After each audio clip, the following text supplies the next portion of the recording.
Эме деп дагы көпчүлүктүн арасынан жүрсөк, азыр бизди мындай да силер айтып койбойт белеңер деп бизден көп неме кылат. Чоңдорго жетсин дегендей.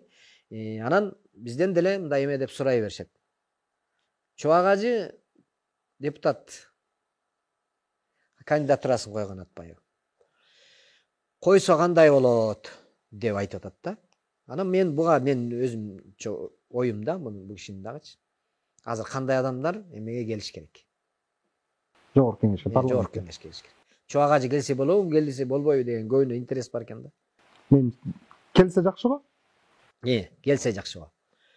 Мен деле ойлоп атам, келсе жакшы го. Мен ал кишини сыйлайм. Өзү бизден кичүү болсо да биз ажеке деп, аябай анын илимине, элге кылган эмгегине, Алланы мактап жүргөнүнө биз аябай сыйлайбыз. Бирок анын келишинен но деген жактары бар да. Мисалы ал депутатка барсам, элдер да гана айтып атат да, барчы деп атат да, милдетиңди аткарбайсыңбы, элге жардам бербейсиңби деп айтат да. Анын деле өзүнүн оюнда эч жаман ой жок. Мен барып ал жерде акты ак деп, караны кара деп айтышым керек деп атат. Бул жакшы. Анын ою да, анын ою. Эгерде Чубак ажы депутат болуп барганда кандай учурда жакшы өзгөрүү болушу мүмкүн? 120 депутат баары намаз окуган болуп, Чубак ажы спикер болсо, ошондо бизде аябай чоң өнүгүү болмок. Чубак ажы, урматтуу депутаттар, муну адал, могу арам. Кол көтөргүлө десе, адалына кол көтөрүп, арамына Алладан коркуп иш кылат эле да, туурабы? Анда Чубактын сөзүн угат эле деп кой. Чубак жанагындай барып туруп көбүнө сабак өтүп коем дагы, мен ордоруна коюп коем деп ойлоп атат да. Барса ал жерде сөздү сиңген жерге айт, сууну сиңген жерге куй, сөздү уккан жерге айт. Ана ал жерге барса, аз 120-нын арасында ташка сыйынганы бар, отко сыйынганы бар, акчаны кудай кылып алганы бар, өзү кудай болуп алганы бар маселен да.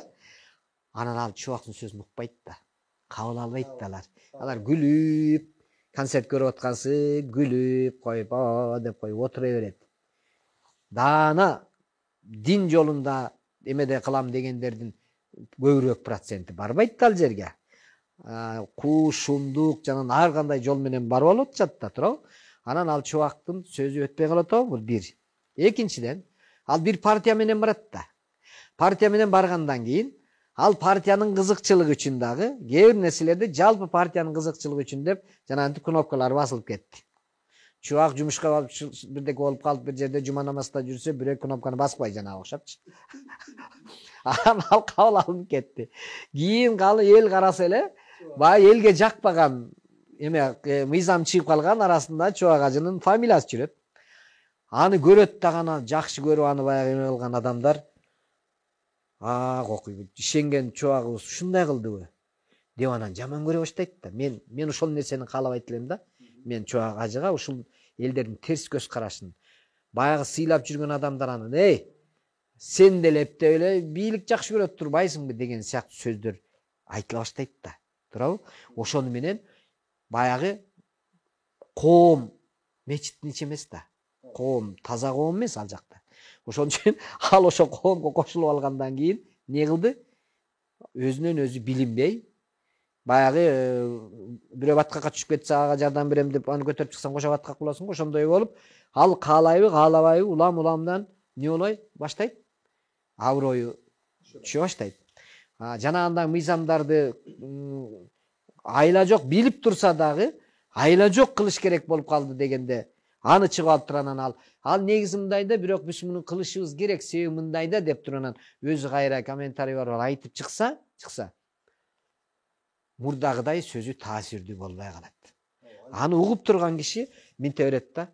Анткени баягы эки туура эмес чыккан законго кошулуп калганын көргөн киши баягы жакшы айтылып аткан сөзү ортодо пардо пайда болуп калат. Анан болду, анан өзүнүн жана кабыл алуу немесин токтоп пардо кылып алат дагы, анан минтип тура берет. Ушу Чубак ушундай жакшы адам барып ушундай болдуңбу, тигиндей болдуңбу, болбойт эле да деп ичинен эмеге бала баштайт. Анан ушунча жакшынакай келаткан аброюн жоготуп алабы деп корком да. Ошон үчүн муну азыр бирөөлөр мунун аркасында колдоочулар көп деп муну пайдаланган атышат да. Мен ушу Чубак ажыга мен аны сыйлагандыктан эме алганда мен бир мындай кеңешим мындай болмок да.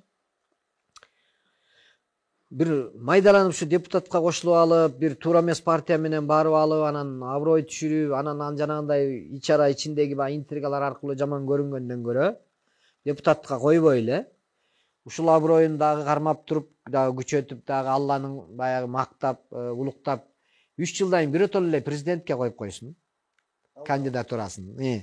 Ошондо мага окшогон сыйлаган адамдар көп, намаз окугандар аябай көп, жаштар намаз окушат баары. Биз ушундай имандуу болсок гана өнүгөбүз деп туруп анан Чубак ажыны колдошот.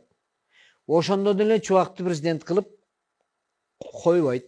Себеби саясат деген дагы аябай мындай таза эмес. Бирок 5 мүнөт президент болот.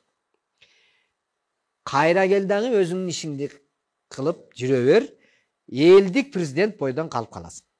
Эл ушунчалык көтөрүп сыйлап, ай ушу Чубак болгондо оңолмок элек деп, андан кийин Чубактын ар бир айтылган сөзү президенттин айтып аткан сөзүндөй кабыл алып, саясатты ошондон сүйлөп турса, мына туура айтат Чубак деп, ошондо дагы андан да күчөп эмеси электораты мындайча айтканда пайда болот. Же болбосо Чубак шайлоого бара турган болсо, жалаң Алладан корко турган гана балдарды топтоп алып туруп, бир партия менен барыш керек.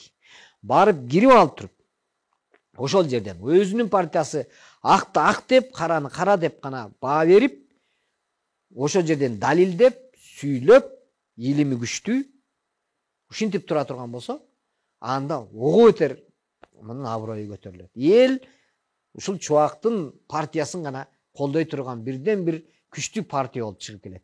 Кийин анын партиясынын саны дагы көбөйөт болчу деп ойлойм. Бул менин оюм боюнча. Бирок азыр эми бул Чубак ажы билдире элек пикирин бар башынча эми убакыт көрсөтөт, эми алдыданы көрөбүз да. Эми бул азыр эми мындай да.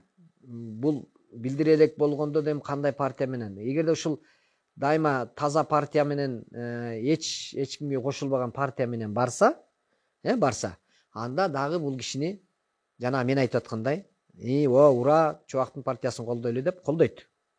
Жок. Азыр айтылып аткан 3 партиянын бирөөсүнө кошулуп алган болсо, эми Кыргызстан менен кошулбайт болуш керек. Кыргызстандын немеси Шаки арак менен аралашып жүргөн жигит болгондуктан ага туура келбейт. Берки Мекенин Кыргызстанга эме кылайын десе, ал Райын деген жигитти болтабы? Аны дагы элдер алле булле деп атат деп туруп жаманат болуп калам деп ага дагы неме кылбай коюшу мүмкүн. Но Биримдик деген партия именно бийликтин өзүнүкү болуп атат дегенде, мен оюмча бул киши Биримдик партиясы менен барам деп кошулса, анда жанагы мен айтып аткан эмес сөздөр, немелер анткени анын арасына азыркы элдер мына ушул сазыктагы жаман көрүп аткан, келбесе экен деп аткан депутаттар менен чогуу барып калышы мүмкүн да. Аны менен чогуу барып калгандан кийин ошого кошулду дегенде эле дагы өзүнө карата аябай минус болуп калат. Бул өзүнө ударды. Сиз жакшы нерселерди айттыңыз. Анан сиз 2009-жылы ажыга барып келген экенсиз, дагы деле ибадат кылып жүрөсүз да, дин жолунда. Дагы деле уланып атат. Бир аз да бул тууралуу айта кетсеңиз. Достор мынтип калат го. Мындайраак түшүндүрүп айтайынчы. Орозо кармасаң, эмне орозо кармап атасың? Күнөөң көп да деп бизде теңч турушта айтат го. Күнөөң көбөйүп кетти го. Же мен үчүн орозо кармап кой деп. Доспуз го, мен үчүн дуа кылып кой деп айтат, Намаз окуп атсаң дагы эрте баштап алыпсың намазды. Кийинирээк эле окусаң болмок деген. Биздин элде ошондой көп достор, тең туш тааныштар ошондой суроо берилет.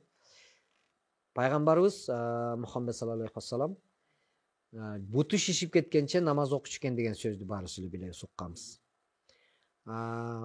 Байбичеси келип сурайт да. Эмнеге мынчалык кыйналып намаз окуп атасың? Сен бул ушул адам баласынын арасынан жалгыз сен билесиң го, сенин өткөнгө кетирген күнөөлөрүңдүн баары кечирилген, кыла турган дагы күнөө боло турган болсо дагы кечириле турган, бейишке чыга турганыңды тирүү кезиңде билген жалгыз адам сенсиң. Анан эмнеге бутуң шишип кеткенче кыйналып намаз окуйсуң деп сурайт го. Ушуну пайгамбарыбыз айтат экен да. Мени эмне шүгүр кылуучулардан эмес деп ойлойсуңбу дейт экен. Биз орозону, намазды окуганда, орозону кармаганда, биз ошо тозоктон куткарып кой, ушу бейишке чыгалы деген бир максат менен бир окуган бир эмебиз болсо, өзүбүздүн жолубуз болсо. Биздин ушул жашоого алып келгенге, ырыскыны бергенине, баардык Алла жараткан неаматтардын баарын бизге берип атканына ыраазычылык айткан, шүгүр кылгандардан эмеспиз биз деп айтат. Ошонусуңардай? Биз акылыбыз жетип калгандан кийин, ошол нерсени түшүнгөндөн кийин биз шүгүр кылышыбыз керек да. Мына азыр ырыскысын берип атат, бала бакыра, абасынан дем алып атабыз, суусунан ичип атабыз. Эмне деген мына көзүбүз көрүп атабыз, кулагыбыз угуп атат. Эмне деген гана бизге ырыскыларды берди. Баардык жан жаныбар, өсүмдүктөрдү, баардык нерсени бизге кызмат кылдырып койду. Анан биз ошого шүгүр кылбайбызбы? Биз ошол намаз окуганыбыз, орозо кармаганыбыз, ошо Аллага ыраазычылыгыбызды билдирип, рахмат айтканыбыз. Сага дайым эле бирөө жакшылык кыла берсе, бир да жолу жакшылык кылбай койсоң, айтпай койсоң, рахмат айтпай койсоң, аны билип көрүп жүргөн киши айтат го, акмаксың бир жоктугун рахмат деп койсоң болот десе деле. Кыла берсин, кылыш керек дегендей адам болуп калабыз экенбиз да биз. Кудай Таала бизге күндө канча, секунд сайын ушунча жакшы ырыскылардын баарын берип атса дейт. Ошону биз намаз окубасак, орозо кармабасак, Алланы тааныбасак, биз ошо Алланын берип аткан нерсесин жокко чыгарган болуп эсептелинебиз. Сиз мындай диний илим да алып жүрөт окшойсуз анда? Бул дин илиминчи эчтекесин билбей өлүп кетесиз да, калган дүйнөгө алаксып кетип калып атпайсыз. Ошон үчүн мен 3-4 эмем бар, мугалимим бар, устасым бар. 3-4өөнөн 3-4 башка эме менен окуйм, угуп турам. Ар бирине жолугуп, сабак алып турам алардан. Булар бир жаматпы же ар кайсы жамат? Ар кайсы жамат. Ар кайсы жаматтан. Ошон үчүн жана кээ бирөө дагы мынтип берет. Сен тиги жаматтын дагы эмеси болуп атасың, сен бул жаматтамы? Алла жалгыз болсо, баарыбызды бир гана ошол Алланы тааныш, өзүн таанытыш үчүн, өзүнүн жакшы жолу менен жүрүш үчүн жаратып атса, анан сен бул жамат, сен бул деп андай 74кө бөлүнүп кетесиңер деген эмеси бар го. Ошондой ар биринин өзүнүн жакшы немелери бар. Жакшы бар. Адамдын жакшы жагын издесең, ошо жөнүндө ойлосоң, аны жакшы жагын эле көрө аласың. Адам жөнүндө жаман ойлонуп алсаң, анын жаман жагын эле көрүнө берет го көзүңө. Негизи сиз мындай бир окуялар болсо, мындай аябай анализдейт окшойсуз да. Мен жанагындай баамында ушундай нерсе байкап атам да, сиздечи. Аналитикалык ой жүгүртөт экенсиз да. Ушундай логикага салат экенсиз. Тамашаларды деле ушундай логикага салып, анализ жүргүзүп жасайсыз да. Ошондой болгондо чындыкка жакын. Биринчи бир нерсени айтыштан мурда ошонун чындыгын карап көрөлү. Антпесе мен бир беткей болуп калышым да мүмкүн. Анан бир жана заказной деген сыяктуу дагы сырттан караганда бирөөнүн бир буйрутмасын аткарып аткан адам сыяктуу да болуп калышы мүмкүн. Тамашам дагы керек болсочу. Ошон үчүн бул жагын дагы эме кылып көрүш керек да. Эгер эртеңки күнү анализдеп көрүш керек. Эгер эртеңки күнү кайра эле ушул эле Өмүрбек Черкешевич бир жакшы кыргыз элине пайдалуу болгон бир нерсени айткан болсо, мен аны кайра туура айтты деп да айтышым керек. Анда элдер кайра кече айтып атат эле, эмнеге кайра буга деп. Мен ошол эле ишин айтышым мүмкүн да. Ошол ишин туура, ошол закону туура депчи.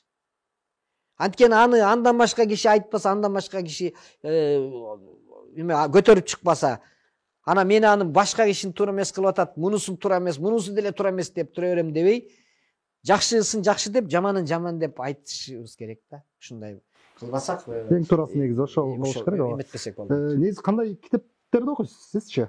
Көбүрөөк информация алганга аракет кылам. Китептерден, дин китептеринен көп окуйм. Анткени улам окуп турган сайын бирөөнү айтканың азыркы дин жөнүндө айтып атканым ал сизге эле айтып атканым болсо ал өзүмө кайта айтып атканым, өзүмө эстетип туруп атканым, өзүмдүн ыйманымды бекемдеп атканым деген сыяктуу китептерден ошол колдон келсе, мисалы ошол коронавирус дагы бир топ убакыт берди. Мен дагы ала чакмакта ар кай жерде жүрө бербей, ошол коронавирустун учурунда мен ар кайсы дин китептеринен алып, ошол тафсирлерди жазып аракет кылдым. Дагы өмүр бою көзүбүз өткөнчө ошону жаза беребиз. Кайра аны бир сыйра кайталап окуп коебуз. Анан сооп алып туралы деп. Улам жолуккан сайын кимдин эмесине ошол эме туура келип калса, ошол жөнүндө айта беребиз. Ар бир кээ бирөө мынтип айтат го. Дин десе эле туура жүр, туура бас, ата энеңе жакшы урмат кыл, эме деп эле. Ушул эле рамканын ичинде элестетип алат экенде. Жаратылган нерселердин баары жаратуучунуку да деп түшүнүш керек да. Ошон үчүн мунун ичинде тим эле эмнеден баардык нерседен эме таппай калсаң, жоон таппай калсаң эле динден карасаң табасың да. Мен өткөндө мынтип тамашалап айтып атам. Ньютон тирүү болгондо мен сотко бермекмин дедим да. Неге десе, ал деген эме плагиат биздин кыргыз элинин акылман сөздөрүнөн таянып, ошону плагиат кылып көчүрүп туруп анан закон чыгарыптыр десе. Кандайча дейт. Мына Ньютондун 3 законунун бирөөсүндө мынтип айтат. Бир жерде турган бир нерсеге башка бир нерсе келип туруп жолтоо тийбесе, мисалы кыргызча айтканда жөн эле турган нерсеге башка бир нерсе келип тийбесе, мунун абалы өзгөрбөйт дейт. Башка бир нерсе келбесе, бул кыймылдабай туруп тура бермек дейт. Аны кыргыз таанышман илгери эле айтып койгон. Шамал болбосо дарактын башы кыймылдабайт деген. Муну Ньютон билип алып көчүрүп алыптыр да. Бул эми физикалык законуна карап көргөндө, философиялык жагынан алып көргөндө, жөн турган кишиге эч ким эч нерсе дебейт. Эгер ал өзү бир нерсе кылса, же башка бирөө келип бир нерсе кылса, ошол жөнүндө гана сөз болушу мүмкүн. Туурабы? Кыргыз деген кылымдар бою дейт. Ньютонго чейин эле макал лакаптары айтылып келген мунун. Карачы канан. Экинчи закону. Адан Б'га чейин бир немени таштасак, бир предметти, бир нерсени таштасак, ал Адан Б'га түшкүчөктү өзүнүн ар бир салмагына ылайыкташкан ылдамдыкта келип жерге түшүп, канчалык салмагы ошончолук чоңураак болсо ошончолук тездикте келип түшөт дегенди кыргыз таш түшкөн жеринде оор деп айткан. Бир эле сөз менен элечи. Бул физикалык жагынан алып көргөн. Ал эми философия жагынан алып көргөндө, бул деген бир жер, дарак бир жерден көгөрөт, мына мисалы. Бир жерге отурсаң, келин кызга айтылып, бар ошол жерге отурдуңбу, салмактуу бол, жеңил болбо, башка жакка секирип кетпе деген муну кыргыздын философиясы. Кыргыздын философиясын анализдеп жүргүзүп көрө турган болсоң, көп мамлекеттердегилерди сотко берсек болот.